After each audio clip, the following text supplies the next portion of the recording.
And your children are at what age right now? They're both 12, actually. Okay. They're 6 months apart, so they're almost like twins. Yeah. Almost. 9 years ago today, we came home with our son, Hudson, and a picture came up on my Facebook memories of the two kids meeting for the very first time. And I will never forget that first night. We got home really late, and my daughter had spent the 2 weeks with her grandparents while we were in China adopting our son. And they just looked at each other, and I remember trying to put them to bed that night, and all I heard was laughter coming from the bedroom. And I thought, they don't even need to communicate with each other. It was just kind of like their love language. Like, Yep. they knew. Like, and then the next day we woke up, and they were just so happy to have each other and be together, and they just laughed. It was so neat to watch that bond that first night. That's beautiful to hear that story. Yeah. Thank you. I want to share a story, and this one is less glowing and joyful, but it's a true story. When my daughter was in middle school, it was the practice every night when she came home to bring her assignment notebook, and we'd go over those assignments. And this particular evening, she didn't have her notebook. And I asked her, well, where is that? She said, I threw it in the garbage. I said, well, why? She said, because somebody wrote chink on it. Oh, my goodness. My heart just sank. And, you know, this flush came over me. And, of course, my papa instincts kicked in. Who wrote that? She said, well, I don't know, but I threw it away. Now, this was at least a decade ago in the grand scheme of things, and I do believe that we're in a better place as a community, but that left an indelible mark on my heart, and it was actually what precipitated my desire to be about a change in the community. And I knew that if we were going to be more welcoming and more inclusive, that change had to begin first with me. When Scott and I were conversing about doing this project, I started having conversations with my daughters because I wanted to make sure it was okay with them to discuss it at this format. But same thing happened to me. I learned a whole bunch of stuff. And I feel bad I didn't know about it, especially my older daughter. And she was just like, well, Dad, it was every week. And she went to private school, K through 6, and then on to public. I said, at both places? She said, oh yeah. Just so nonchalantly. And I really felt bad that I wasn't as aware of it as I should have been.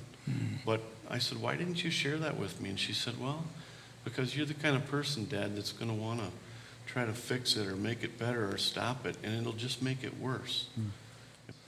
Now, we love Alexandria. I think, I mean, there's no place we'd rather be, but there definitely is a discrimination against those kids in the school system. And some of it's very innocent. You know, name calling is as old as the hills. You're either too skinny or too fat or not smart enough or not physical enough. There's always some way that we draw lines between ourselves and create divisions. But ultimately, at the end of the day, we're all beautiful people and all deserving of respect and being treated with worth and value. And if we can convey that at an early age and give our children the fortitude and the courage to be who they are and not have to pretend to be something they're not, then we've done a good job as parents. Child advocates and those who work in adoption say that in order to prepare our children to handle racial trauma, and that's what we've been talking about, parents need to seek to help them develop a strong sense of their own unique racial identity. One thing we did was when we adopted our kids is we created a photo book of our experience. And, places we've been to, some of the cultural things that we've witnessed there. And today they still, hey, can I see my China book? So it's kind of cool just to have them look through that and see where they come from. We just feel that that's important because that's part of their identity. For the first 3 years, I'd say we went to like a dragon boat festival and tried to just learn as much about their culture as they can. And we would celebrate the day that we called Forever Family Day, and we would bring out the pictures, we'd watch videos from China, we tried to take a lot of videos, lots of pictures. Mike, do you have similar experiences? Very similar, just briefly. My wife's a rock star with shopping and stuff, not me, but I give her credit because while we were there with each process, she bought a gift for each year up until their 18th birthday. So every year she has these numbered and she wraps them up in that special. My daughters always tell me, Dad, not so much. I'm American now. Like, don't push me so much. I said, okay. My home is here. Provide that. Yeah. Oh, I love that. Yeah, that's good. As parents, we do the very best we can, and that, at the end of the day, has to be good enough, Yeah. That's all we got.